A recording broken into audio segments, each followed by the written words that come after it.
Take him off screen. I thought you want. There we go. And we're live. Yes, we are. We're testing. Yeah, So give us a second. Give us a second. We're trying to figure some stuff out right now. We are live. We're trying to figure some stuff out. Well, now we need him to talk. Hey, Josh. Surprise is dwindling. Say something for me. Say something, Josh. I think you need to put him on screen. So the surprise is completely gone. Say something. Let me hear you. Yep.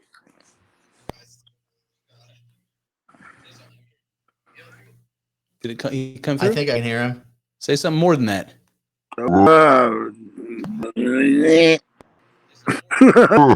A, B, C, D, E, F, G. Good. All right, good. Hold on a second. Hold on just one damn second. The two tongues are live and this shit is difficult.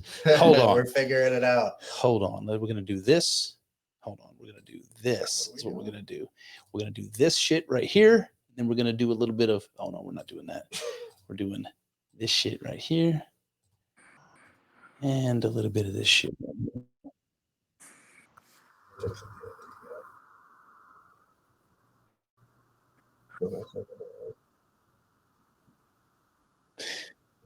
You hear it? I don't hear nothing.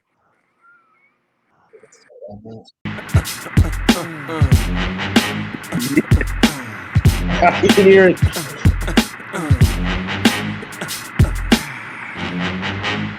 Get the fuck up!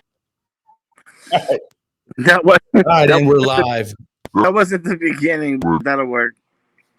Oh, you wanted the dude walking through the desert? No, it's a sample from King Kong. Remember the King Kong movie in the 30s? They use the sound for that sample, and I really dig it.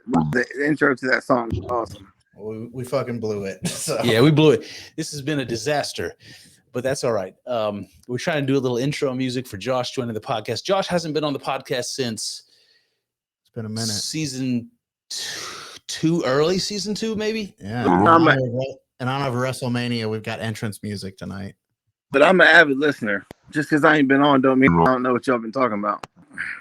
I just legit mostly. Very true. Well, this is unusual because Kyle and I usually record Sunday bright and early in the morning. Yes, indeed. 8 o'clock in the morning. Now it's 8 o'clock in the evening. It's the evening time. 12-hour swing. Yep. Kyle couldn't join us this morning because he was at church. Yep. That's the new new normal. Not just any church.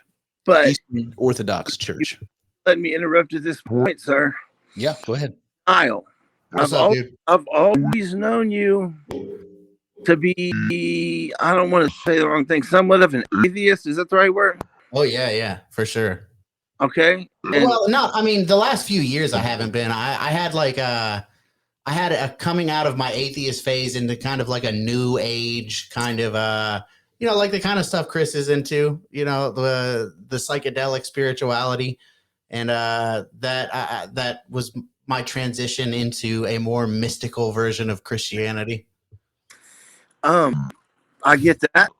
And I looked into this, whatever you want to call it, Eastern Orthodox, Russian, whatever you want to call it. But I did not a lot of research. I'm not going to act like I read it or anything, but I watched a couple videos. And it seems to be roughly very similar, and for the most part, to the Christianity that I grew up with. Okay. But I didn't read deep into it or anything. I glanced. Sure. Seems very similar. Is that not the case? Well, there are definitely similarities. I mean, it's a branch of Christianity, so there are naturally going to be things that are similar. It's like the Indo-European language family. There are different languages, but they all have tons of stuff in common. And it's kind of like that. I mean, there's Jesus, there's the Trinity, there's Jesus dying for our sins, there's the entire Old Testament and the New Testament. So there's a lot of crossover, but where things get different is, there's a lot of areas where it gets different, but kind of similar to Catholicism.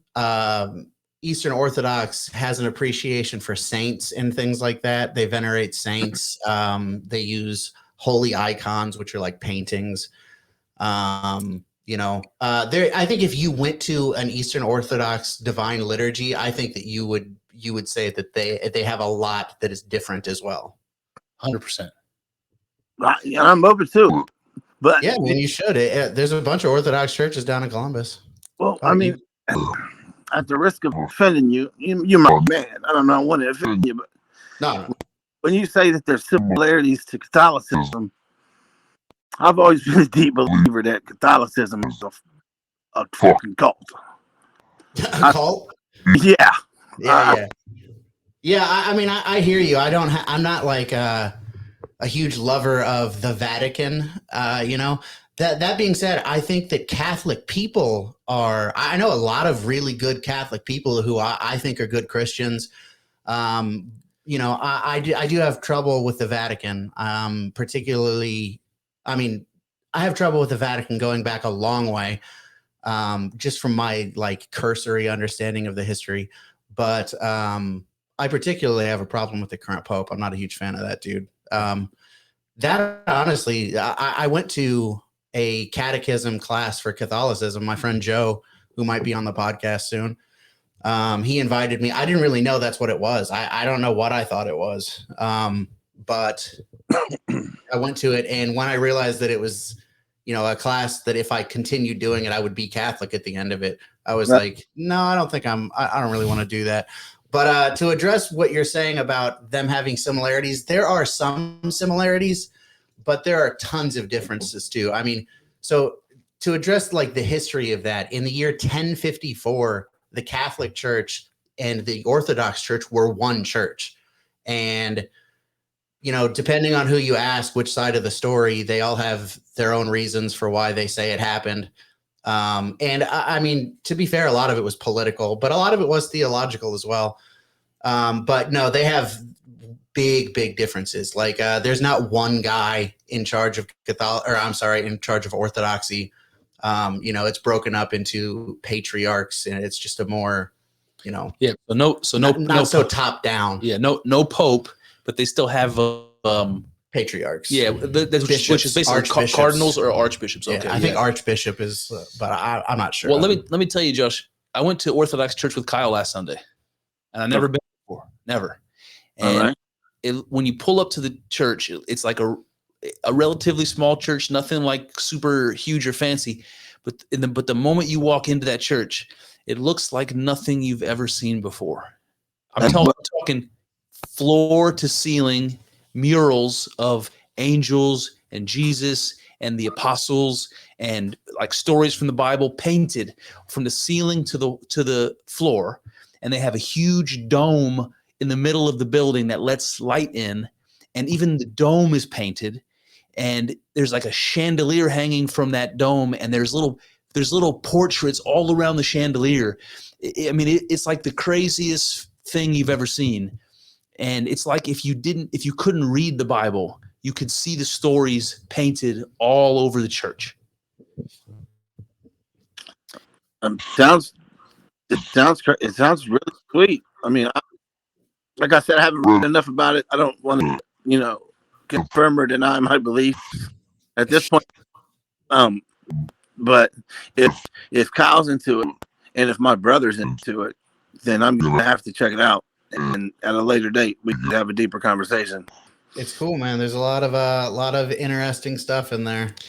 So the church Kyle and I went to was a Russian Orthodox church, and the entire service was in Russian, so we couldn't really understand anything that was said. It was 2.5 hours long, and there was no pews. You couldn't sit. You stand the whole time. You stand the whole time. 2.5 hours we stood. And listen to that fucking pig Latin shit for 2 hours. Yeah, it's Russian. Listening to Russian pig Latin, dude. My shoulders hurt so bad by the time we were done, just from standing there for 2.5 hours. But it was very interesting, man. They've got in Orthodoxy, they've got this thing with icons where it's like they'll have a painting of a saint or a painting of of one of the apostles, and when the people come into the church, they go around from like different areas in the church and they kiss the paintings. And the mothers will come in with their children and lift the children up, and the children kiss the paintings. It's strange. It's strange from our perspective, but it's interesting. It's interesting, man. I don't know. That's and everyone's lighting candles, and like I don't understand any of it. They're lighting candles and putting candles down, and like there's like incense, you know, and the whole room is full of smoke. It's very interesting, man. You're gonna be proud of me, dude. I started listening to that audio book, The Sacred Mushroom and the Cross. Yes. Oh, nice. I'm not that far into it, but I started listening to it for you, Bob. Well, let me know what you think, man. The Sacred Mushroom and the Cross episode that we did is our most popular episode by a long shot. And there's a part in it that Kyle laughed about, which was one of the names of God is called I can't remember the name itself, but it means mighty penis of the storm. And Kyle was like, yeah. Mighty penis of the storm. That's my wrestler nickname, Penis of the Storm. That's like the name of the next indie rock band. Oh yeah, dude. So anyway, listen, I don't want to change the subject or no shit, but you know, you guys are probably the most intelligent people that I talk to in my life. And I watched this. You ever watch that show, History's Greatest Mystery? Yeah, a little bit. Yeah, with Larry Fishbone, Lawrence Fishburne. Yes. Yeah. Did you see the one about the Antikythera mechanism? I haven't seen it, but I've seen stuff about it before, like years ago on the History Channel. I have no idea what it is. Tell Kyle all about it. It's the equivalent of finding a fucking jet plane in the tomb of King Tut, bro. Yeah, I'll explain as best I can. Like I'm not, you know, I may mess up and stuff, but I'll explain it to you know. So it's in a 2,000-year-old shipwreck. The shipwreck went down in 80 BC. Damn. So the first things we started bringing up were like bronze statues and things they thought were treasure. You know what I mean? Things they thought had value. And then after all that, they started picking up and bringing up just whatever the fuck. And they brought this thing up, and it was all, what's that word? A patina. You know, like when stuff's under the ocean, it gets all like crusted together. Noise. I'm freezing, bro. I gotta close my window. Hold up. All right. We got a little baritone echo. It's going. I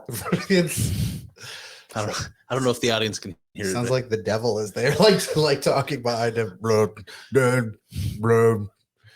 are we looking at here?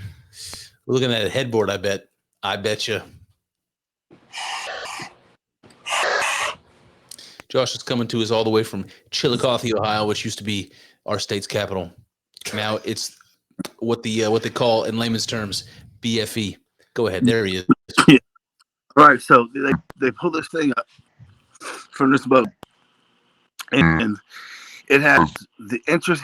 Not only does it have what you would recognize like gear, you know, but it has differentials, which is a bigger gear that turns a smaller gear. It's like what you have in the rear of the end of a car. But this technology, these gear teeth, these things. The next time it was seen was in 1500 AD. That's crazy. So, well, it gets crazier. It's crazier. Yeah. So what they do is they start taking, I don't know, what do you call X-rays and you know, stuff to look inside and try to figure out all the little pieces and parts. And then you got this like super genius guy that tried to recreate it. I'm so cold. Sorry if I'm shaking and shit. He tried to recreate it, and what this thing does is it predicts eclipses, predicts phases of the moon. It predicts all the planetary movement around the Earth, the planets they knew about, you know, back then, which was only like 4, but it predicts them so perfectly that in 2000 BC, if you could say, if you could tell the people when the eclipse was coming, that was magic. You were a god. You know, you could end up being a king. That's telling the future. And this device was so advanced that even clockmakers today can't exactly build it perfectly. It's too advanced. Now, you can look up online. I don't know if you got a computer handy, but you can search recreation of the Antikythera device. And if you look at the gearing, if you look at, it was an ancient computer. Is basically the best way to describe it. So this thing was the equivalent of a jet plane in King Tut's tomb. That's what this was the equivalent of. And the fucked up part about it is mainstream historians, mainstream archaeologists, the people that should be the ones figuring it out, don't talk about it. They act like. Go ahead. I've got it. I've got it pulled up. You want to see it? Yeah, I mean, I've seen it, but show Kyle. Yeah, hold on. Pull this bit, Jamie, pull it up. I'm Derek Fennell Body Jr., a veteran. It's a commercial. We don't want that. Full-time roller skater. You want a commercial? Unbelievable. So good. Amateur hour. Tax paperwork, and then I can just upload. It's coming, you guys. And you really don't have to do any work. You can just take a picture. Here we go. This is the recreation, so let's see what it says. That's what it looked like when I tried it out.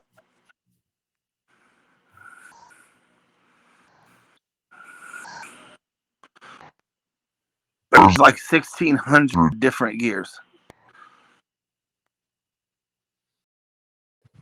Oh wow! Look at that! Look at that! Just wait. Look That ain't nothing. Wait. And these are all made of bronze or something? Yes, sir.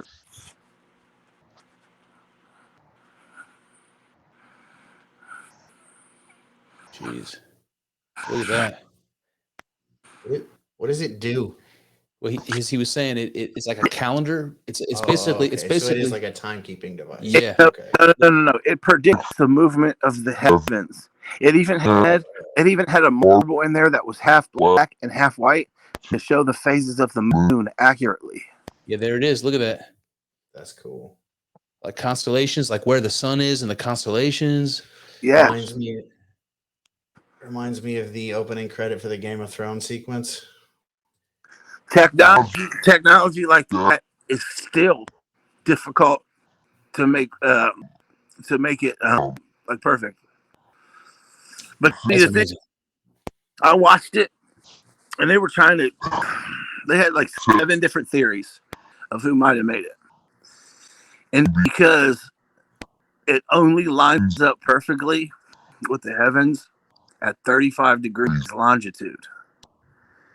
So, okay, so they're trying to say that the only person that even had thoughts like this, let alone could build it, but had thoughts like this was Archimedes. And he lived at 37 degrees latitude, 150 miles away. Now, that doesn't mean he couldn't have traveled. That doesn't mean, you know what I mean? That was one of their theories. And another one of their theories was, now this is going to get crazy, so I'm trying to follow. Another one of their theories was that it was some kind of time machine. Dun, dun, dun. And then another theory was DeLorean. It was the time machine itself. And then another theory, well, you know, you got the alien theory that the aliens brought it. You got on this show they go in detail with each one of these theories and what evidence proves what, and all this and that. It might have been the best episode of that show they've probably ever made. I'm gonna have to watch that. Larry Fishbone, History's Greatest Mysteries. That's what my wife calls him, Larry Fishbone. Fucking Morpheus. Yep. I call him Morpheus. So yeah, that's super interesting. It's just like that out of place technology. Like the if you watch enough Ancient Aliens, you'll see that there's like a hammer, like the wedge of Iud, and the hammer. The hammer one, man. Oh.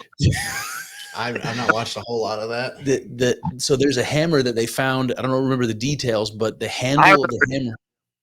What is it? I remember. You want to say? Yeah, yeah. They found this hammer at a crazy depth. Now I don't remember the depth exactly, but it was ridiculous. And this hammer was a perfect hammer. You know, I mean, not only did the head of the hammer wasn't even steel, it was alloy. It was alloy, and the alloy didn't exist for thousands of years after the handle of the hammer was made of wood. Mm-hmm. It was turning into coal. It was carbonized. It was carbonized. The wood handle was. That's how long it had in the ground. And the actual head of the hammer itself, because of the alloy, was starting to form whatever it forms. Like it forms like crystals and like all kinds of weird shit happens when something's buried for thousands of years. And yeah. They can't explain it. They call it misplaced artifact. What do they call it, Chris? Something like that, like right? Like a Yeah. I'm gonna see if I can find a picture. Yeah. And then the wedge of Ayu, that's another crazy one. Is it the London hammer? Hold on. Yeah, this is it. The London hammer. Hold on. Let me get some images of this real quick. Pretty much proves that modern humans was around hundreds of thousands of years before archaeology wants to admit. Yeah, hold on. I can't even fucking. Here it is. Here we go. Let me look at London hammer. Here we go. You see that? I don't see it. Hold on, I got to put it on the somehow. Fuck it, never mind. But Kyle can see it. Look, so here's the thing, man. The handle, see this? The handle is literally in this piece of wood. It goes through the piece of this stone, and the wood itself is turning into carbon. And they found this buried deep, deep under the ground, so deep that it's supposed to be. I don't know how old. Let me go back and see how old it's supposed to be. That rock around that hammer, the way that it did, they're talking about millions of years. Millions of years. They found it in 1936. Yeah. And let's see, what does it say? Wikipedia doesn't even say. It was encased in in rock from the lower Cretaceous. The lower Cretaceous is 126 to 117 million years ago. Yeah. So if it would take a modern Homo sapien to make that. A caveman didn't make that. A fucking Neanderthal didn't make that. Somebody that knew how to create tools made that. And so, and the fucked up part about it is the mainstream won't speak about it. If you ask them about it, they dodge it. You know, they don't want to be wrong. You know how they are. They're whole, you know, they write books and their whole, you know, life has been about knowing the answers. And when some shit like that happens, it's like, what do? They can't rewrite history, but they should. Yeah, I mean, there's a lot of. I've never heard of this particular thing, but it's until now. But it's amazing. There's a bunch of things that they just won't seem to talk about. You know, very true. A whole lot of interesting things that cast doubt on the accepted narrative that they just won't touch with a 49.5 foot pole. Yep. Yeah. And it's not just that. You got the Magna Carta bow. You got the wedge of Ayu. I mean, there's so many different things that cast doubt. Yeah, I don't either. What are those other two? What are the details of those others? All right, the wedge of Ayu is an alloy. It looks like a piece of landing gear for a UFO. It's like perfectly shaped. It's like it looks like a shit. I don't know, like a piece of metal that's flat on the bottom, angled on the top, and it looks like it connected to something.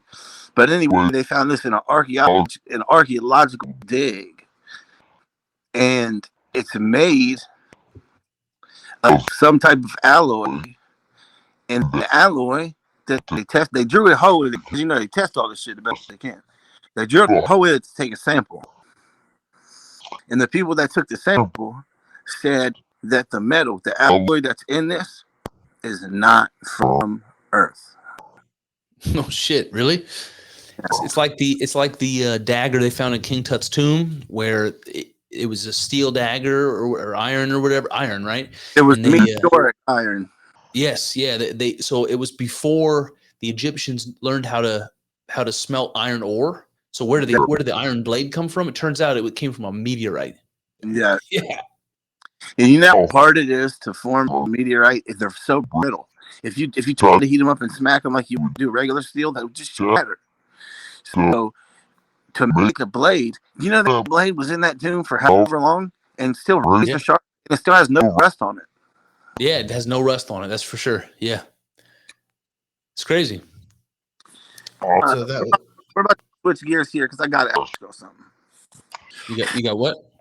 So we're going to switch gears. I got to ask you something. Oh yeah, go ahead. I don't know if this was like some deep fake shit or if it was real. I think it might have been real. You know that shit happened in Tennessee, the shooting or whatever happened in Nashville, whatever. So Joe Biden is walking towards the podium to speak to whoever about this situation. And he's mic'd, you know, he's mic'd up. And on the way to the podium, he's talking to a couple people about chocolate ice cream. Yeah, I remember. So you know what I'm talking about? Yeah, I saw it. Yeah. Yeah, he's like, oh, chocolate ice cream. I got so much chocolate ice cream. It's just my favorite. And then he gets to the microphone and somebody asks him, Mr. President, about a shooting. And he said he went on about chocolate fucking ice cream on the microphone. He did. I mean, he said, I got a whole freezer full of it up in my room. You wouldn't believe me. Yeah. I mean, this dude, he's fucking lost it. He's lost it. He's lost it. This was when he was going to give a press conference about the Nashville shooting at the Christian school, and he was laughing about the ice cream, about chocolate ice cream. Yeah. But you know what? I don't want him to die, because if he dies, we get President fucking for a year and a half. You think it's bad now? Well, listen. While we're talking about conspiracy theories and the president, I want to say Kyle mentioned to me a few times a couple of things about Michelle Obama being a man, and he kept saying that, and I just kept laughing about it on the podcast. Like, I'm joking. Yeah, she's kind of a manly lady. Then I see super serious, man. I saw a video compilation of a bunch of people making the argument that Michelle Obama is a man, a transgendered man, and that Barack Obama is a homosexual, and it's all been covered up. That his kids belong to a couple friend of theirs, and that Michelle's real name is Michael. What is it? Michael Robinson, Michael Levon Robinson, or something. Big Mike. Yeah.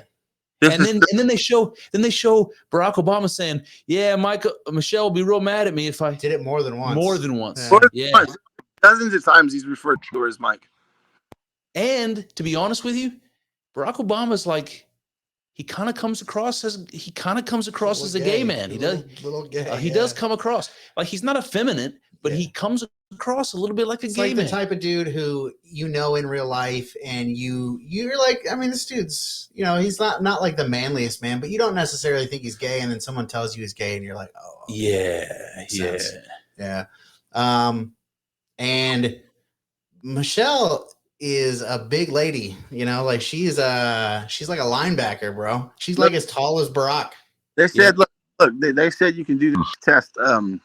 It was some kind of physical master's degree type of dude, right? He said the way you can tell, besides Adam's apples and shit like that, but they can shave those down. Yeah. The way you can tell is, man, if you take the width of his head, it will always go, the width of his head times 3 is the width of his shoulders. A woman, the width of her head is not even close. And so they did a thing on the internet where they whatever they do, they like remove her head and her head fit perfectly 3 times in between. Wow. And plus, I seen her fucking cock, dude. That's what I was gonna say. I seen that shit Ellen DeGeneres bouncing through that skirt. I'm convinced of it.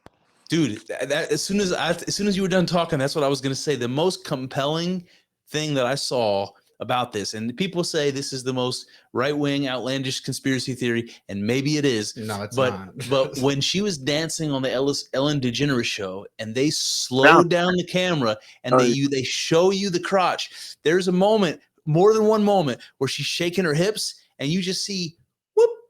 Oh yeah. You just see a little bump in her shorts, and it's Little swinging, baby. Little my ass, that bitch got a hog. She's got a hog like a police baton. Yes, she does. So I don't know if that's true, but if it were true, what does that mean? What does that mean? That means that what's your name was right. What's the old woman that said? Yes, Jane Fonda. No, not Jane Fonda. Not Jane Fonda. The lady who had got all the plastic surgery. Joan Rivers. Do you know after she made that comment, she went in for routine surgery and she died? No, Yeah, no. Some reporter is like, he asked her something. Wouldn't it be great to have the first gay president? And she's like, oh, we've already had it with Barack Obama. And then yeah, like 6 months later, she's fucking dead. I heard that. She said, Michelle Obama's trans. Everyone knows that. That's what she said to a news camera. Did y'all see that that Anne Hayes shit? No. Oh, you gotta look that shit up. Look, they said Anne Hayes died in a car accident. I did hear about that. Listen. She was making a movie about Epstein. Ooh. Yeah, she's been her whole life. She's been fighting for children's rights and shit. And she was making a movie about the Lolita Express and the island and everything. Right? She had people that were playing Prince Andrew. She didn't call him Prince Andrew, but you could tell that's who it was supposed to be. And Bill Clinton didn't call him Bill Clinton, but you could tell that's who it was supposed to be. Like all people in this, right? Crashed her car. Now, you got to look this up because this is real. She crashed her car, and they said on the news that she died on impact, right? And when they were pulling the body towards the ambulance, she fucking fought the body bag open and fought. There's video. What? And she fought the guys. They shoved her in the ambulance and slammed the door. She wasn't dead on impact, bro. They murdered that bitch. What? Not only did they murder that, Anne Hayes. Not only did they murder that bitch, but they bought the movie from Miramax, crushed it. What? Yeah.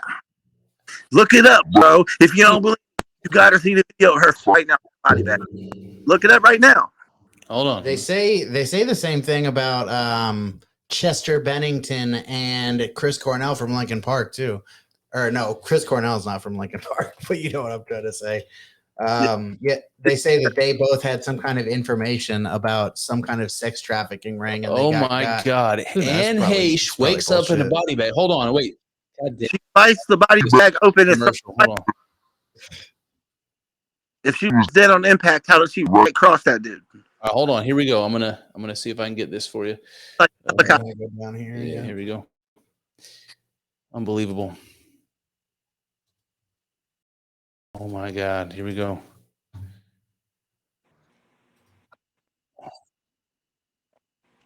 Where is it? New surveillance video shows Hayes barreling through an alleyway, nearly hitting a pedestrian. Ash was reportedly speeding when she lost control and slammed into a home last Friday, setting the home and her car on fire. She's been in a coma ever since and on a ventilator. Bullshit. The movie was called Girl in the Motel, and it is a movie about the sex trafficking industry that is going on, which is a multi-billion-dollar industry. Grace has a history with drugs. There's nothing here that indicates that a crime has taken place. Richard Glass owned Glass Hair Design in Venice Beach, and less than an hour before Anne crashed her car into a nearby house, she popped into his shop to buy a wig. But Richard says he didn't notice anything. Let's get to the action here, man. I'm trying to look at Anne Hayes in a green dress. Very cordial, very Is that Terry Crews? Very polite. Is that Terry Crews? Oh, Oh my gosh. Oh my God. He's alive. Oh my God. No shit, dude.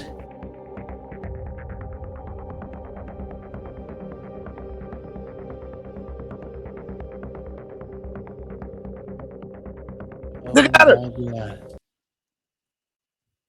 Dude.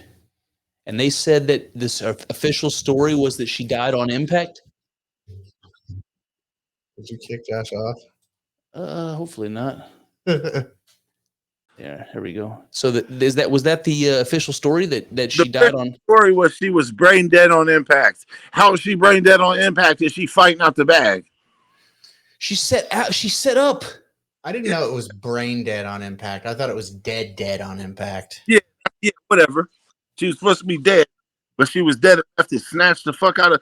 And then you know what the other crazy part was? When they did the wide angle, the ambulance, right? The people. You're frozen. That's right. He should pop back. We'll see. Must. Oh yeah, you're. We hold on. Yeah, you're back. Nope. Uh-oh. There he goes. You should be back off the screen. Am I still frozen? You're good. All right. When they widened it out, I looked at it. The people that had her on that gurney were wearing jeans, bro, and tennis shoes. They weren't even real fucking medics. They were hitmen, bro. That was the hit. Agent 47. So what does it mean if the public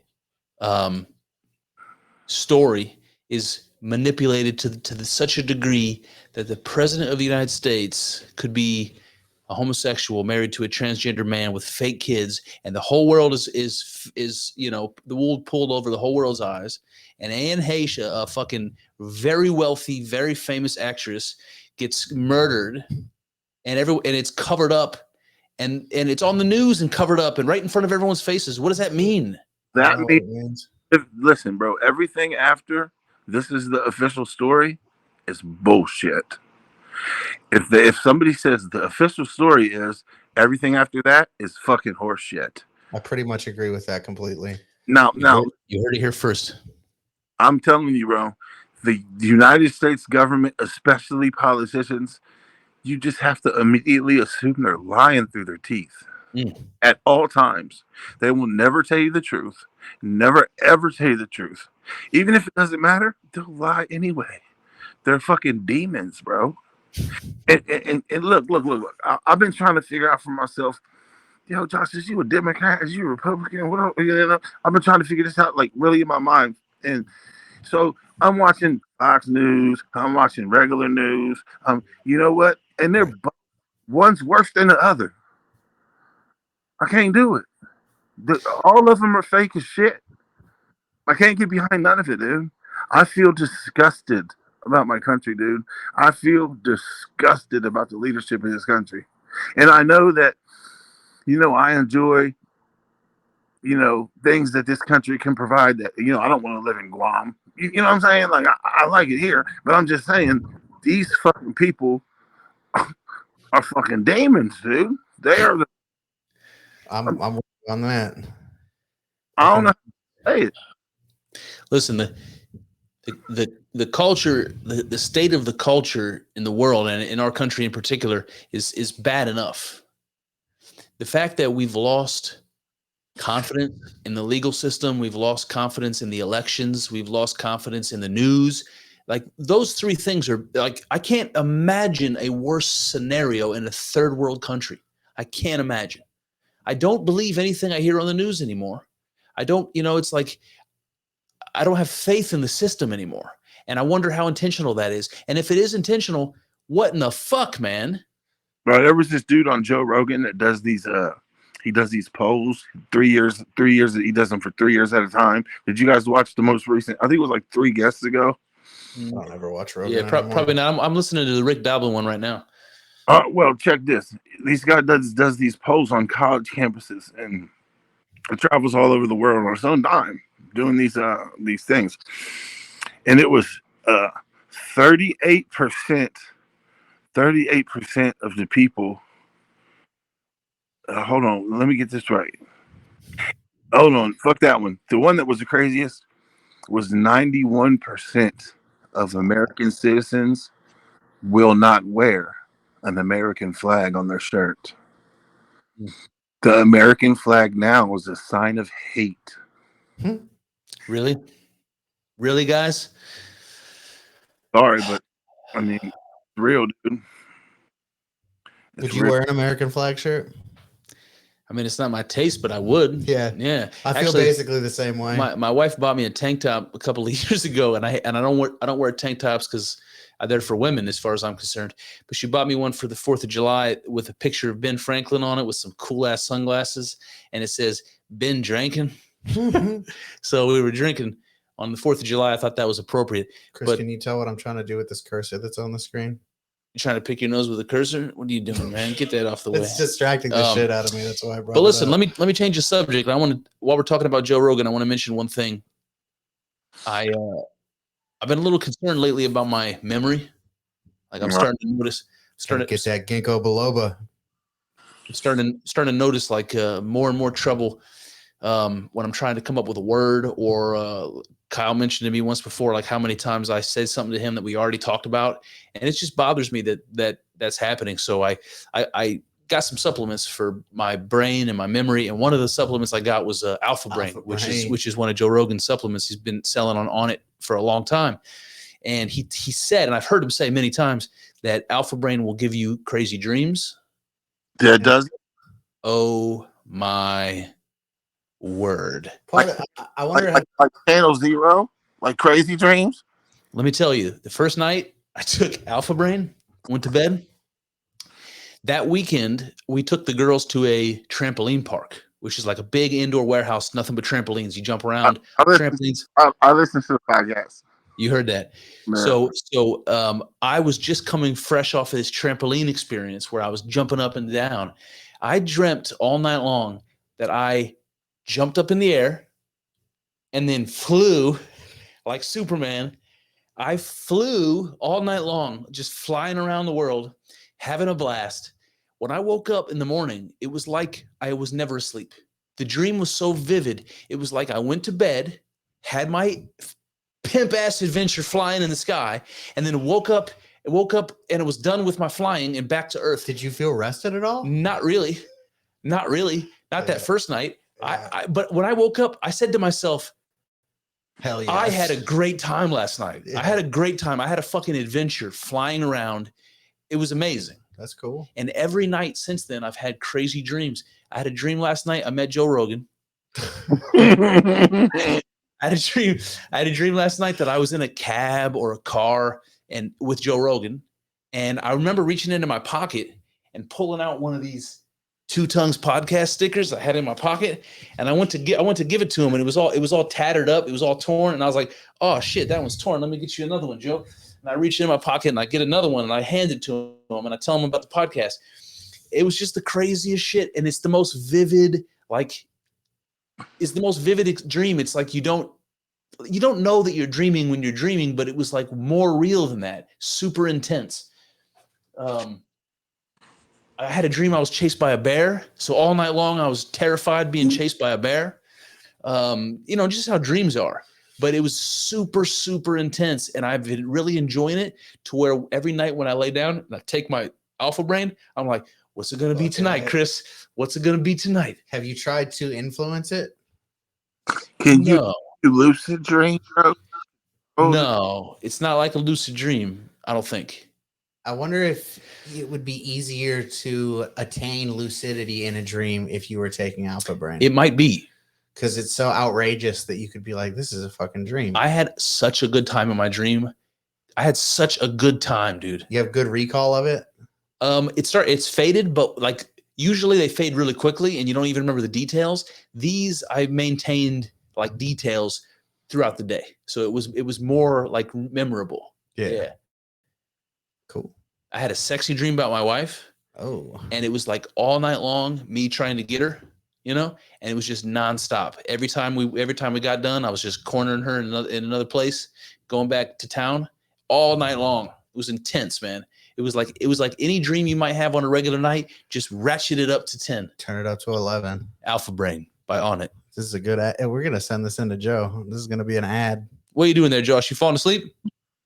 Did I tell you I was working out? No, you said you were working in the yard. What were you doing? No. You know the driveway here is like ridiculous, right? Yeah. I wanted to see how many times I could go up and down the driveway without dying. Good, man. Good for you. So, like the fourth time, bro, like I'm fucked. Like I'm so tired, dude. My fucking hips hurt, my ankles hurt, my fucking body hurts. Good for you, man. Good. That's good, man. I'm proud of you. Did you take that broken ass toilet down to the garbage, or is it still sitting in the garage at Grandpa's house? We threw that shit in the woods. Oh. Yep. That's the thing about living in the sticks. The woods become the garbage can. Yes, sir. What else you got, Josh? You want to go to sleep, or you got something else you want to talk about? I'm here for you, brother.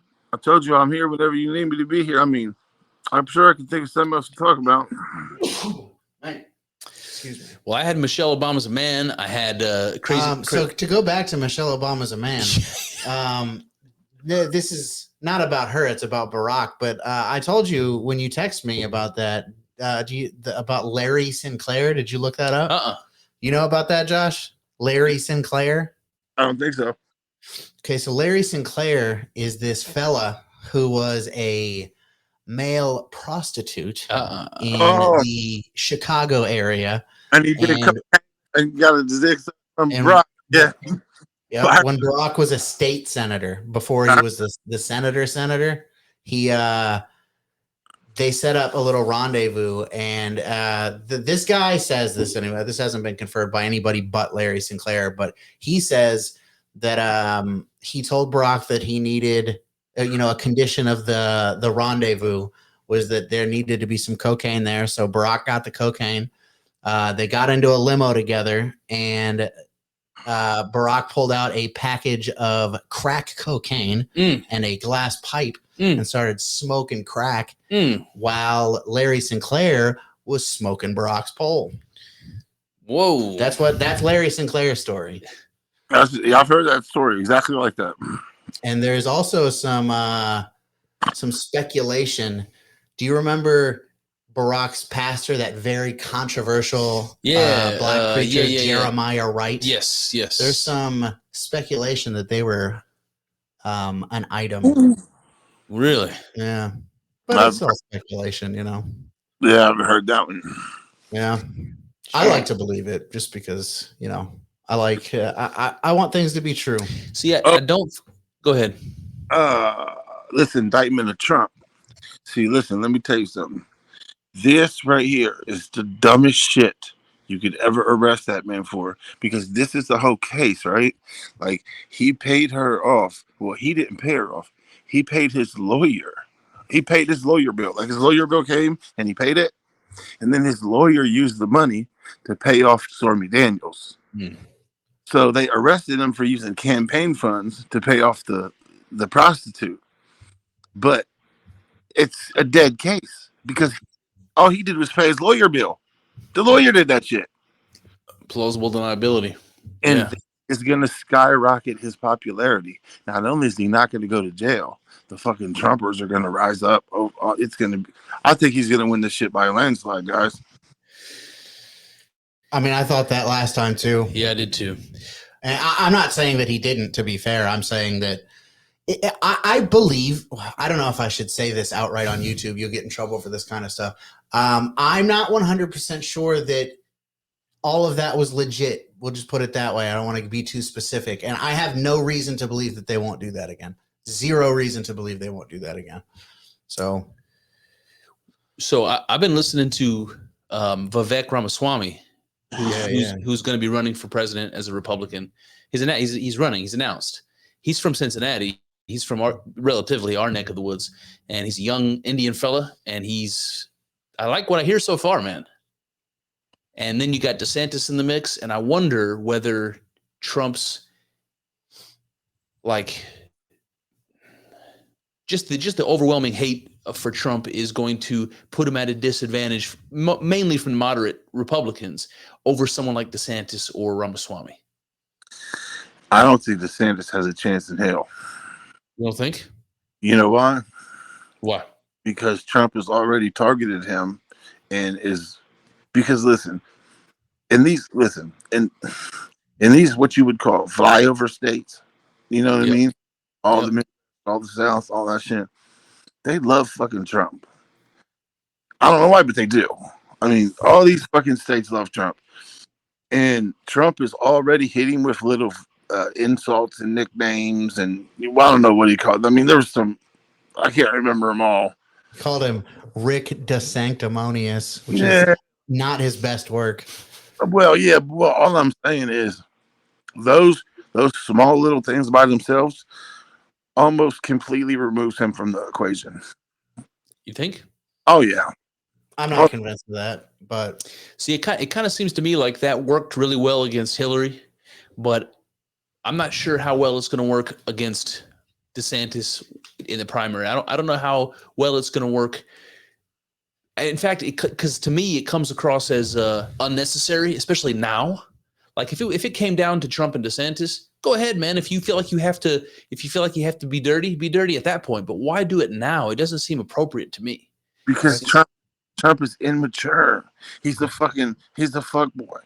And I'm telling you what, there's lots of fuck boys that love him for being a fuck boy. He is, you know what I mean? He's the loudest fuck boy in the world. And all these trolls and fuck boys cheer for him. I mean, I don't like I don't know. All right, so you remember when Trump was president and he was some of the things he did and said on the podium and shit, right? Well, it was almost like a stand-up comedy routine. Like I would get phone calls like, Josh, turn on the motherfucking TV. Trump's making fun of retarded people. And I'm like, no way, ain't doing that. And I turn on the TV and he's fucking. Remember when he was doing that shit? Yeah, he was making fun of that reporter or whatever. Yeah.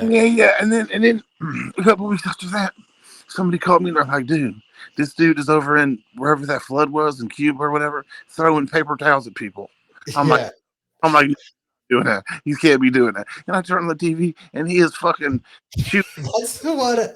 So that one, I just don't really understand what the problem is. Like he's in a shelter and there's a crowd of people and he's there and he's got paper towels and he's like shooting them out. I don't really understand what the big deal is. You know, like people made a huge deal out of that one. It's comedic and it's just it's like what's the word I'm looking for? Not quite an insult, but on the edge of one. You know, it's like I don't know, man. Not afraid to clown people. And America loves that. You're right. You're right about that. But that makes me think that we're living in idiocracy. That's obviously. What are you talking about? I mean, I'm not disagreeing that we're living in an idiocracy, but I do think that there's, you know, it's like when we talked about the Crucible. You know, sometimes people deserve to be made to look fucking stupid, and Trump was great at that. Man, you go back to the Republican primaries when he won, he was fucking electric, man. He was so good. He was just dunking on all these fucking idiots. You know, like I forget what have you seen Shane Gillis's stand up? Yeah, he talks about it so good. He's talking about Rand Paul's ugly. So fucking funny, man. Ted Cruz's dog wife. Like he just talks shit the entire time. You're right. People eat that shit up. People listen. Sony made what's it called? They made they told me they're like, listen, Trump and other countries, like say the world stage, right? Trump is like that substitute teacher that you want to fuck with him. Like when he comes in your class, you don't really respect him, but you don't know what the fuck he's capable of. And he's kind of scary a little bit. That's how the world sees Donald Trump.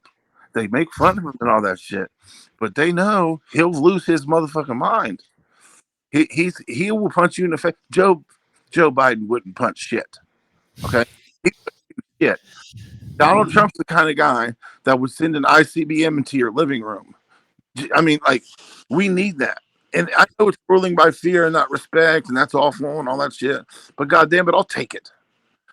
At this point, our country looks so soft. I mean, we got these he-she's and all this bullshit going on and all this fucking. I mean, come on, man.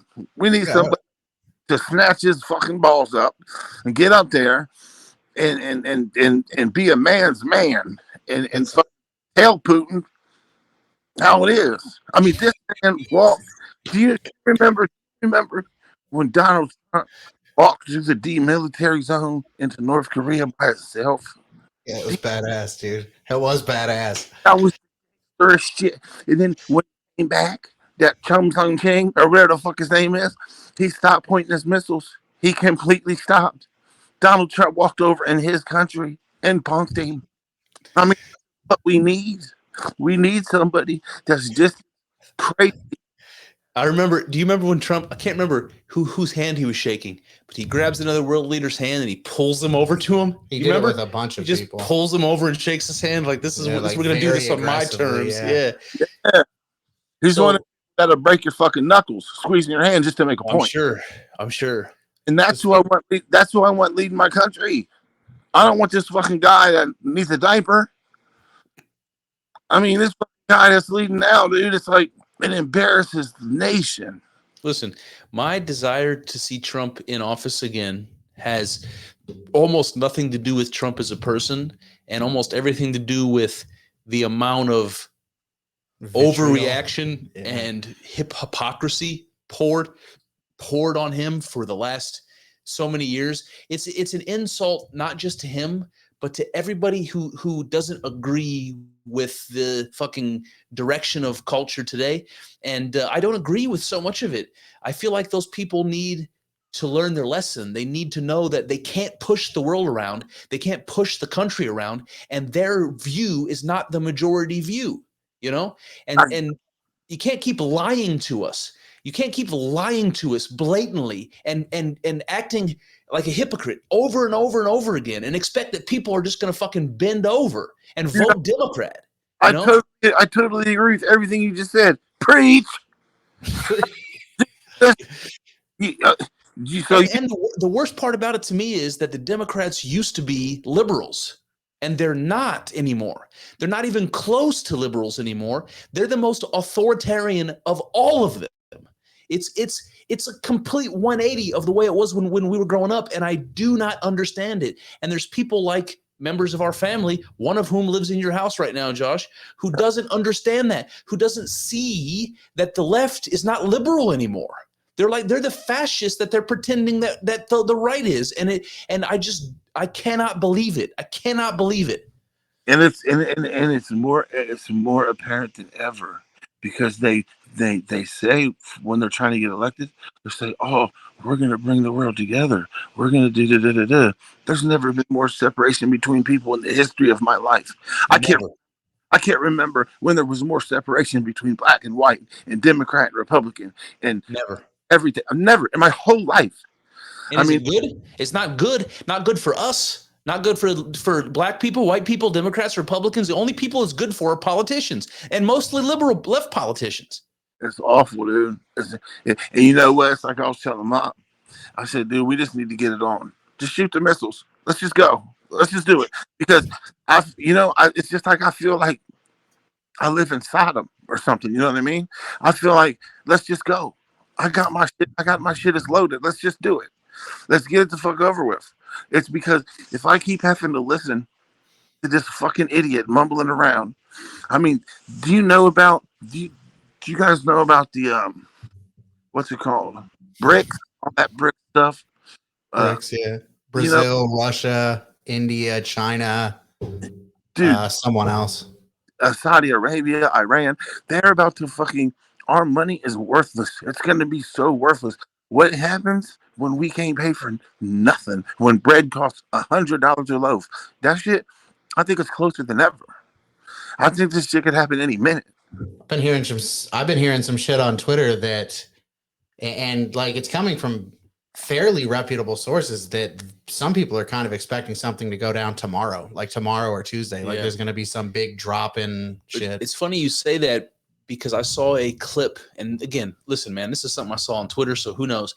But I saw a clip of it was supposed to be a president of a country in Africa, Ghana, or I don't know what country. Maybe that's in South America. My geography knowledge is limited, but it was like an African leader, and he was doing a press conference talking to the people, and he told them, if you have money in dollars, if you have money in US dollars, get it out of there, because very soon, and who knows, man. Like I can tell you that a few years back, like 10 years back or so, there was something similar to this going on, where they were saying that the euro was going to overtake the US dollar as the currency. Yeah. And then that's when Greece went bankrupt and Ireland went bankrupt, and there was all this trouble going on in the European Union, and the euro all of a sudden didn't seem so good anymore, and that shit just stopped. Mm-hmm. But there was a moment where they were trying to make that change from the US dollar to the euro, and this sounds similar to me, like what they're talking about now. Oh no, this is times a million, bro. These BRICS nations, their money is backed by gold bullion. Yeah, dude, I've heard that Russia, all the sanction shit that we did, that it actually helped their economy, because I forget what the reason was, but from what I understand, Russia's economy is doing pretty fucking well, because we like forced people to start buying gas from them. I mean, like the amount that we cut off, like they're doing business with Saudi Arabia. I mean, it's fucked up. We've created a monster, like we always do. Do you think that someone like Donald Trump, if he were to return to office, could turn that around? Listen, this is what Donald Trump. Listen, this was a leak. I don't know. This was a recording, okay, that I heard, and it wasn't like he knew he was being recorded. It was somebody's mic was on, and he was talking to his son. Donald Trump was talking to his son, and his son straight up asked him, if you get reelected, is there any way you can stop it? Right? And Donald Trump told his son, the minute he gets elected, all the funding for Ukraine stops right now. He said the Ukraine has always been Russia. It's always been the USSR. He said it's 3,600 miles away from the United States. Who cares what they're doing over there? They can't drain our economy. They're not even the argument I've been making since the beginning of it. They're not even part of NATO. They're nothing. Listen, this is the core of it all, Chris. Okay, so Joe Biden's brother and his son in the Clinton Foundation, okay, has been making tons of money in Ukraine, hand over fist, with the guarantee that if anything happened, America would do what they could to protect them. Now, the Clinton Foundation made hundreds of billions, maybe trillions. I mean, even the Biden family made tons of money. And so when this shit happened and Biden became the president, do you know we could have rebuilt the whole United States infrastructure 3 times over for the money we've given Ukraine. And what state are they? You know what I'm saying? Like, dude, I'll get mad. I don't even want to talk about it. I mean, this shit is so. I heard they approved some other. I thought it was over $100 billion that they're going to be sending again, more money to Ukraine. If that's the case, $100 billion, like that's like massive redistribution of wealth. Massive. $100 billion. It's a lot of fucking money. That's enough. They could have rebuilt every bridge, every street, every federal building, every school, the whole infrastructure of the whole United States. So, 3 times over. What we were just talking about, the dollar potentially collapsing. I've heard a lot of people suggest that this is a big like money laundering thing so that they can ship our money over somewhere else, have it like, flipped over to some other kind of money. And, we're like saving people's, little nest eggs. Of course, bro. Of course. I've heard some stories about the Iraq war. All these wars, the military industrial complex, that's all they do is launder money. There's so much money to be made in a war. This country has become a country that relies on crisis. All we want to do is have fucking wars and vaccine and what do you call it? Pandemics. And you know how many billionaires turned to billionaires during the pandemic? Nope. Tons of them. All them pharmaceutical reps, I heard something like every 30 hours another person was a billionaire. Shit, man, how do I get on that train? Every 30 hours for the whole 2 years we were locked down, and all these people, these regular people that were suffering, and all these pharmaceutical people made every 30. It was like every 31 hours or something like that. Another person got to $1 billion, and the same thing with the war. The war is just making people rich, dude. That's why we want it. We're always going to be in some type of war because it makes so much money for everybody, all the politicians. The only way to stop this shit is to cut the head off the snake, bro. And I don't know if Donald Trump's the man. I don't know if he's going to be powerful enough to do it. But somebody's going to have to step up and change everything. What rule needs to be made? I'll tell you what rule needs to be made. There needs to be, you're not allowed to profit from campaign contributions. That's the rule that needs to be made. You are not allowed to invest in anything that you have control over the outcome of. That's how Pelosi got rich. You know, her husband dumped all that money into companies that she made sure it went the right way. It's fucked up. This is so crooked, bro. It makes me sick. This is no longer the country that you can be proud of, dude. It's not. No, I'm with you, and it's very sad because the left wants you to hate the United States by principle because it's a racist country, because it's, you know, whatever it is. And the truth is that's not the reason we should be you know, no longer proud to be a citizen of this country, but we shouldn't for all of those other reasons. You know, what do we stand for anymore? Nothing. Money. We don't stand. Dead, man. Kyle, what do you think about there was a story about some high-ranking Orthodox priest in the Ukraine that's been put on house arrest by Zelensky because he spoke out against. There's bad shit going down in Ukraine with Orthodox Christians. There's a monastery there called the Lavra. It's over 1,000 years old, and the Ukrainian government is like evicting them from it, and they're saying no, we're not going to leave, and shit could get really bad. I mean, shit has gotten really bad for Orthodox Christians in that area of the world before. So I bet those Orthodox Christians are sending the proper messages. They're probably telling their people what's really going on, and they don't want the people to know, because if everybody gets their shit together and they rise up, the government can't win. See, that's one thing that I've been thinking lately is that, as much as I've never really been the guy to say this, religious faith is something that ties people together, and it transcends race, and it transcends social economic class, and it transcends everything. If you have a common faith, that's something that unites people, and the government doesn't want that.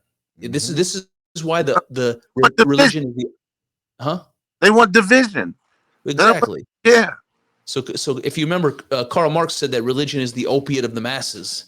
So Karl Marx, wanted to dismantle those religious ties that keep people together. And I see that happening now. And it's not just now, it's been happening for a long time. The weakening of kind of religious institutions. And I blame that partly on the government, but I also blame that partly on religion. Like the Christian faith in this country, Kyle and I were talking about this. It's disgusting. It's evangelical. It's faith. Go ahead. Tell me what you think. I mean, that's exactly it. Like, what about it lights a fire under you? What about church? What about evangelical Protestant church gets you excited, motivates you? It's missing something very important. And Kyle seems to think that thing that's missing in our religion is not missing in Orthodoxy. And I think he might be right about that. Might be right. He might be right about that. He very well could be right. I saw people at that Orthodox church, Josh. I saw one guy who was younger than me standing in front of me. He was if I had to guess, I'd say he was no more than 30, maybe, and he was in his late 20s, and he was dressed like a kid in his late 20s, like he was going to get some pussy after church. And he comes into church by himself and stands there for 2.5 hours doing the divine liturgy. Like, what 28-year-old dude cares enough about their soul or religion to sit there in their fucking Sunday best with their hair slicked back, waiting for I mean, I can't imagine being in that position when I was 28 years old. But this dude came all by himself and stood there and did that because he wanted to be there. You know? That's awesome. It's awesome, and it's fucking baffling to me. That's tremendous. People like that need to leave.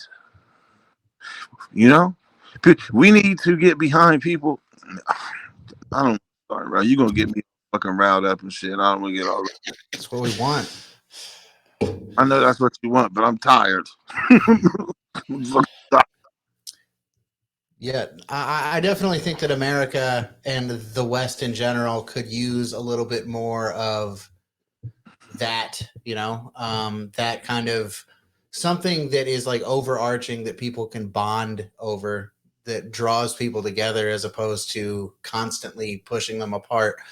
And I'm a stan for Orthodox Christianity. I think that if you have any inclination at all towards spiritual things, then give it a shot, man. At least watch some videos,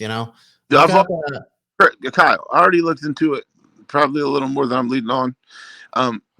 Chris, I'm sick of asking you, but I am ready for my mystical experience, bro. Okay.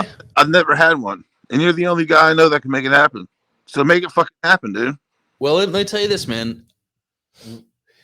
Of all the different psychedelic substances that I've had experiences with, the one that I had a mystical experience with wasn't LSD. It wasn't DMT. It wasn't the most powerful psychedelic. It was MDMA. And you have taken it and haven't had that experience. So I don't know what makes the difference. No, I did. Chris, I did. But you can't expect me to tell you all about it. That can't put it in words. What am I supposed to say?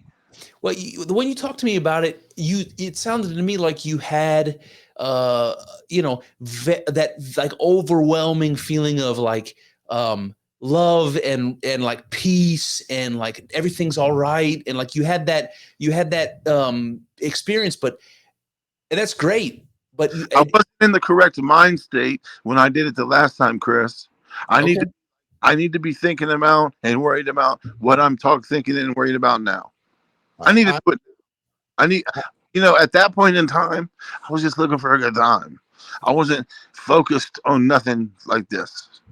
I think that you might want to bypass MDMA and go to something different. I mean, MDMA, Chris had his on that, but I've heard way more people who have that kind of experience from mushrooms, acid. No, I'm not taking acid, but I'll take mushrooms. Okay, well, we can make that happen. Why the no on acid? Do you want me to tell the story? All right. No, I mean, I'll tell the story. All right. I don't know. I was 19 or 20, and I'm not going to say no names, but my buddy had cheeks, okay? And,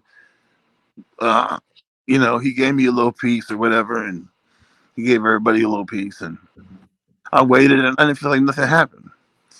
And I'm bigger than him. I'm intimidating to him. I tell him, it ain't working, bitch. You suck. Fuck you. He gave me a piece of acid the size of a piece of chewing gum. It was probably 100 hits, bro. I put that shit in my mouth,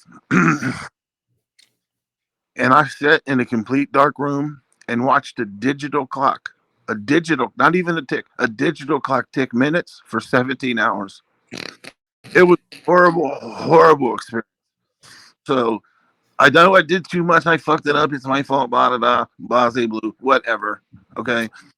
But I'm done with acid just because of that. I mean, it scares me too much. But I'll do mushrooms. I'll do MDMA. I won't do DMT, and I'm not ready for that yet. So I heard a story that Rick Doblin was telling Joe Rogan today about somebody gave him ibogaine, which People say ibogaine is not the psychedelic you want to try. It's very taxing. It's very hard on people psychologically. But he said that somebody gave it to him, and they gave him a bunch of LSD because it takes a while for ibogaine to kick in. It takes like hours, like 3 hours. You eat it, and it takes 3 hours before you're tripping. So he took a bunch of LSD. So he was tripping on LSD, and when the LSD came down, he said he could feel the ibogaine coming on, like just coming on slowly, and he could hear it. And I know that feeling because of DMT, where you know, the world just goes away, and what you hear is wah, and it spirals your consciousness into another dimension. And he tells the story to Joe Rogan about the LSD wearing off and the ibogaine kicking in, and how he was throwing up and throwing up and throwing up, and he was having all these crazy like psychological like quests basically. Josh is falling asleep on a podcast, for Christ's sake. Let me tell you this. But he said he knew that when he was done with his trip, that as soon as he was done, he was going to get sick again. And he said he had this peace that washed over him, where he was so exhausted he couldn't do anything else. And then the moment he woke up and he was fine, he starts throwing up again. He said he couldn't walk for a whole day. Damn. Couldn't drive a car for a week. But he said, and he'll never do it again. But he said ibogaine was by far the psychedelic that transformed him the most. It was life-changing for him. I understand that there's tons of stories like this, Chris, but my biggest fear, that's even worse than my fear of heights. Like, you know how scared I am of heights. My biggest fear is over not being able, I'm thinking. Not being able to what? Control what. Control what you're thinking. Well, this is the thing about psychedelics, man, about that kind of a mystical experience, is you have to learn to let go. You have to learn to go with it. And there's something that comes up in religion. Like, I don't know if you know this, but Islam means submission. And so you have to submit to the will of God. And when you're tripping, that's what you have to do. You have to be willing to go where it takes you. And at any type of resistance that you kick back against it is going to give you a bad time, because what you're doing is wrestling with the demon. What you're doing is wrestling with God himself, and you're not going to win that, man. You are not going to win. You have to learn to just be okay with it.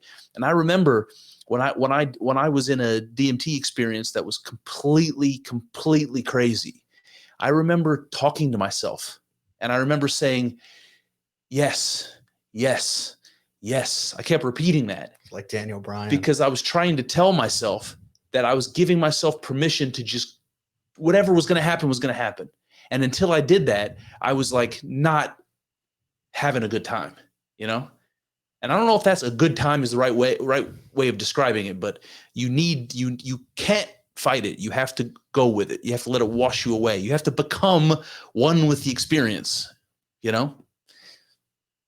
But I like that you're exploring. I like that you're interested in this, Josh, for the right reasons. It makes me feel like hopeful, man. And it makes me feel more inclined to try to facilitate that for you if I can. But it's important that your mind is in the right place and that the setting is right, which means you have to be comfortable where you are, and you have to have nothing to do. No one's going to ask you for anything or call you on the phone. You know what I mean? Preferably having someone that you're like comfortable with and trust and all that there with you is a good idea too. Yeah, that's a good idea.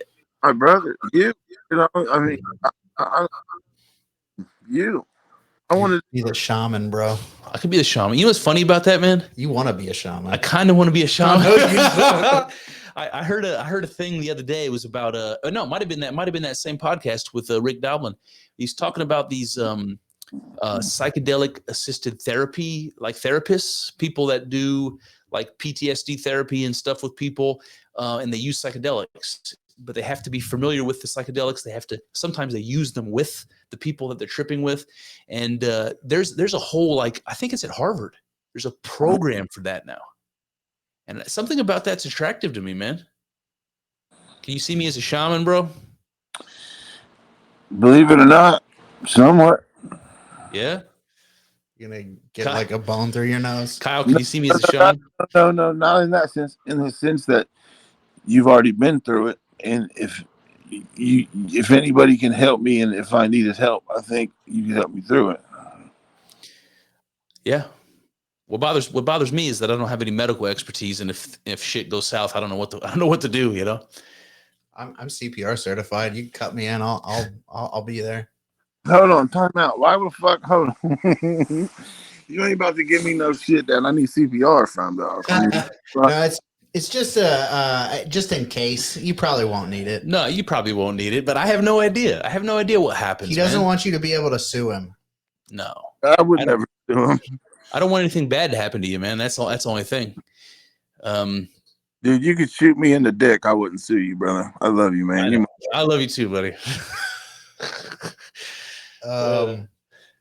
Yeah, you know. So, how long have you had how long have you been thinking about this? Taking the trip? Over maybe 15 months. He's asked me more than once about it. All right. So, was there something in particular that got you thinking about it, or? Well, it was listening to podcasts, different people, listening to your podcast, listening to some people on Joe, listening to some people on Schultz. They would even talked about it on Drink Champs, and lots of people have positive shit to say. Like, there's this one woman that was like, she had bad problems, and she started doing microdose of mushrooms, and it saved her life. Yeah. And I'm not in the greatest place in my life either. So, something like this is needed for me, I think. Yeah, I can tell you I have a very little experience with microdosing, but I did try for a few days. And microdosing it was a very, very small amount. But I didn't do it long enough to really be able to judge it. I can tell you that it was a little bit distracting and disorienting. Even just a little tiny bit that I took wasn't enough for me to like function during the day. So I didn't like it. Otherwise, you're gonna need like 4 or 5 hours to yourself to do a full experience. You know. If I was gonna do that, I would probably have to be in Cleveland. I'd probably have to be with you, bro. Well, if you do that, the rest of my family's going to have to not be here. That's the thing. It's like, what am I going to do? Have you here doing that thing with the whole crew? I don't think so, man. You guys can come over to my house. Oh, yeah. As long as you're around. Because if I ever get to the point where the panic is starting to set in, I'm going to need somebody that knows. Yeah. Well, it's something to think about, man. Well, I'll think about it. We'll figure it out. Book it, Dano. Book it. Make it happen. All right, man. Well, what else? I think we're gonna wrap this one up here, probably a little bit early, just in a few minutes. But what else we got? Any other topics? So I wanted to talk to you about your trans episode. We talk about that a little bit. Oh, sure. Yeah. Did you listen to that one, Josh? I did like a 17-minute episode called "What I Don't Understand About Transgenderism." I listened to it. Thought it was good. Okay. I thought you made some good points. Well, appreciate it, man. What were you going to say, Kyle, about it? So basically, I think you made some good points too. But I do think that you said that I probably thought you didn't go hard enough on them. And I think that's basically true. I don't have a whole lot of sympathy for this movement at all. I don't particularly care about tiptoeing around their feelings. Now, I actually do have, I've had a little bit of a change in heart in that, I don't know, like I never, there's no part of me that wants to be violent with anyone, but I did want to like embarrass them a lot. And now I do kind of feel like that's not going to help. That's not going, these people who feel they've told themselves that they're marginalized, marginalizing them more, I don't think is going to help. I think it's going to push them deeper into it. Yeah. So I don't really know what to do about it. But you want me to tell you what I think? Yep. I think about it. I think some people like feet. I think some people like fucking all kinds of weird shit. I think this is this people's kink. Okay, this is this some people of them for sure. These people like to do that shit because they fucking makes their balls single, whatever. But I'm not signing up to be part of your fucking kink freak show. I'm not, you know what I mean? It's not up to me to accept and follow along with your, what are they called? Sirs and ma'ams and all that, whatever that shit's called. Dims and Zers. Yeah. Listen, you're in some kind of fucking, you're trying to live in your kink. And I didn't sign up to be in your kink. Fuck you. I'm not dealing with that shit. That shit to me is, I mean, you got me going a little fuck. No. That's a solid point. The fact that the society is demanding that everyone I don't want to say bow down, but that everybody go along with it, participates in their fucking kink. That's asking too much, because it's requiring that people who don't even know you and don't participate in this have to go along with it and act it out. And something about that does not, I mean, it's like if I told you had to walk on one leg, or if I told you had to fucking shave your head, it's like, it's not fair to ask you to do that. And I think there's something about that's true. But the deeper point is, why do I have to do something for you to feel like you're being your genuine self? Why can't you just be what you are? That was the whole point of my thing. It's like, be what you are. Just be what you fucking are. And you don't have to. I don't want to be violent. It's not like I want to smack these people or anything. Do what you want to do. Be yourself. But don't expect me to play along. It's not even expect. It's demand. Fuck demand. I'm from a different time, bro. You're not going to demand me to do nothing. And if you try to demand me to do something, you might get hands laid on you, bro. I don't even know what to tell you. Listen, I've never hit a woman, but if you got an Adam's apple, you might get stole on. I mean, that's all I'm saying. So I'm not playing your games. I'm not participating in your fucking kink. And the thing about it is that society, I don't know if society is the right word, but something in society is trying to support this to the degree that it's completely one-sided. It's like if you don't participate in this, that you're at risk. You're at risk for violence. You're at risk for losing your job. You're at risk for being called all sorts of names and called out in public and all kinds of things. And it's like, when has this ever been okay for under any circumstances ever? Never in the history of time has this ever been acceptable, Chris. Ever. In the history of time. You could go back. I know you're a historian. Go back and look. I mean, this has never been okay. Nobody has ever participated in the kink unless they're into it themselves. That's funny, because that's one thing that these trans activists say. One of their talking points is they'll say, well, there's evidence that people were trans in ancient Greece and ancient Rome. It's like, I don't fucking care. I don't care if there were 5 trannies in ancient Greece. That has no relevance. They were wrong back then, too. They weren't actually women. I'm sorry, dude. Oh. I don't know why the era that it happened in makes any fucking difference at all. Oh, and when they start talking that shit, you know, that crazy shit. That shit, what's a good example? Like, a man can be pregnant, or, you know, fucking weirdo shit. You know, I think Jordan Peterson said it. Did you remember what Jordan Peterson said about that shit? I'm probably gonna fuck it up. But he railroaded these bitches, and he told them exactly how it was. I do like Jordan Peterson. Oh yeah. So I do think that you went soft on him, but I understand why.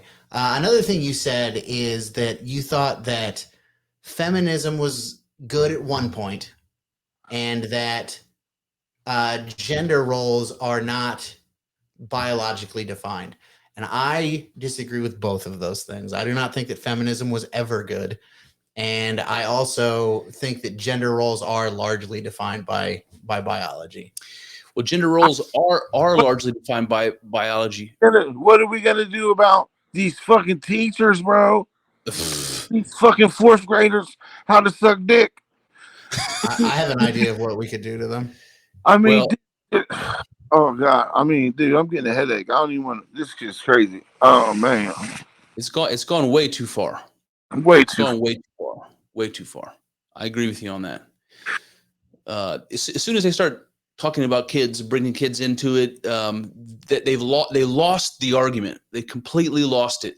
And the fact that there's enough support, popular support to like let this continue is completely baffling to me. Like I have no idea why it is that when they start talking about children being involved, why the whole world doesn't stand up and say, wait a fucking second. You can, as an adult, you can do what you want.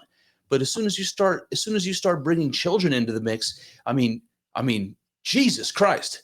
You trying to talk my 5th grade son into the fact that he might be a girl? I might have to fucking put a bomb in your car.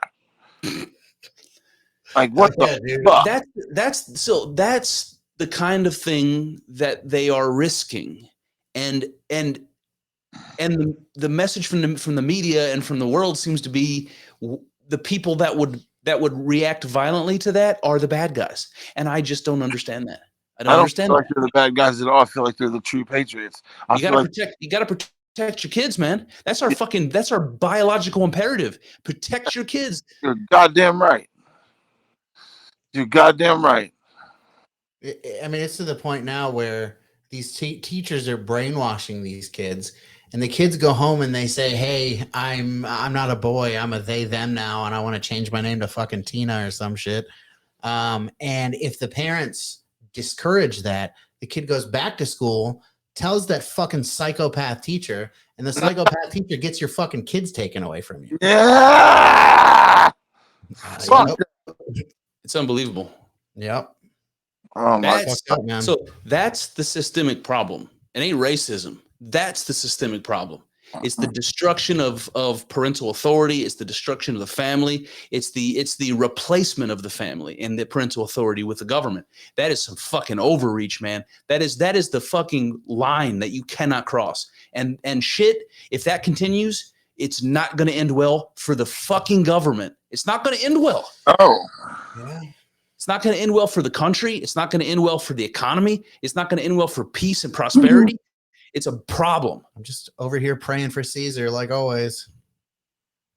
I still don't understand what we're going to do to change all of this. We haven't been able to change anything for the last how long, but we're just going to keep doing things the exact same way, and it's gonna work itself out. I don't see it.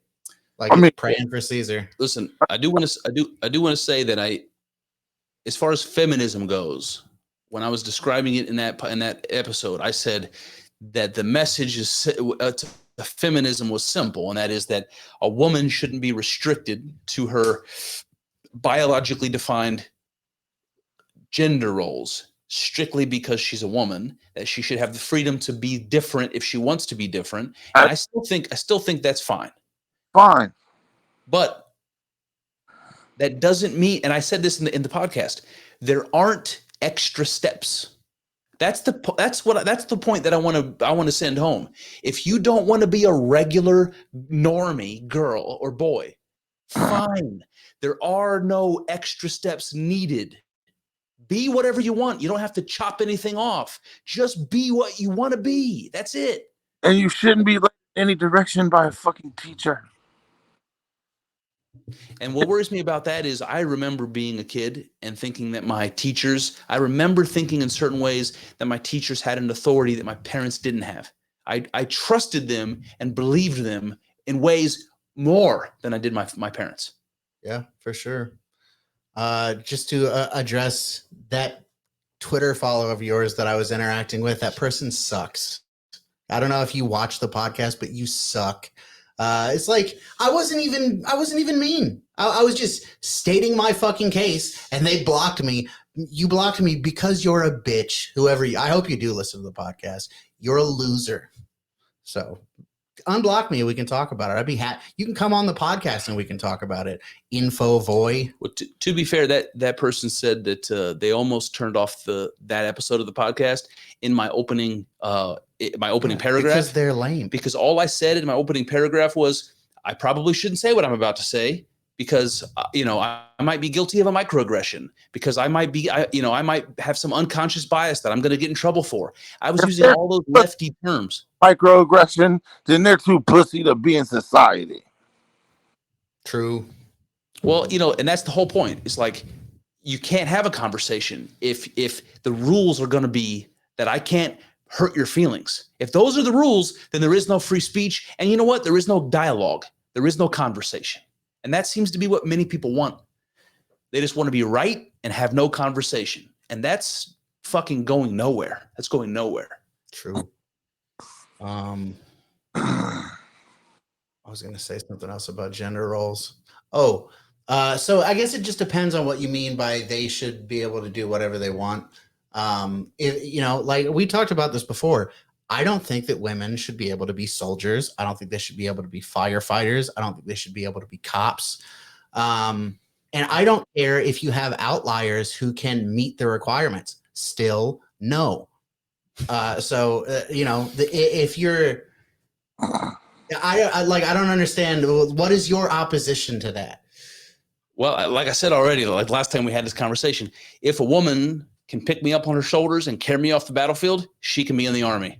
That's what I think. If she wants to be in the army, she can be in the army. You don't see how we did that, and it opened the door to how we have, these like trans people and, Well, the slippery slope is a fair argument. It's a fair argument. I don't know the answer to that. The slippery slope is there's no argument against it at this point. Like the slippery slope is a fact of life at this point. But there needn't have been. It's like, I don't know why the slippery slope exists, but it doesn't seem to me that it needs to exist. If two women do the fucking basic training, and one of the women can do it and the other woman can't, guess who gets to be in the army? The one who can, and everyone else can't, and that's fucking it. I don't understand the fucking where's the problem? Where's the problem? Problem was every opportunity. But if they can't do it, they can't do it. If they can't do it, they can't do it. That's exactly right. That's just never how it works. If I can't be a graceful ballerina, then I don't get to be a fucking ballerina. And that's all there is to it. And if I was a woman, maybe my chances would be better, Yeah. And being a transgender woman is not going to make that any fucking better for me. I'm going to be just as awkward. Just as awkward, man. Yeah. I think you'd make that beard, you'd be a terrible transgender woman. All right, guys. It's an hour and 36 minutes. I say we call it. Yeah, I'm about to fall asleep. I love you both, man. But I got to jump up off here. All right. Love you, dude. We'll talk to you. Latest on the menges. See you, man. See you, Josh. Love you. Love you. I'm trying to get him off of here. Turn it off. All right. Well, hide him on the stream. Kick him off. There we go. All right. Any final remarks, Kyle? Like, comment, subscribe. Leave us a little comment on this video. This one was all over the place. This one offered a lot of opportunity for comments, you guys. So yeah, dude. If you know anything about the Antikythera device, Antikythera mechanism. Here's the thing. Listen.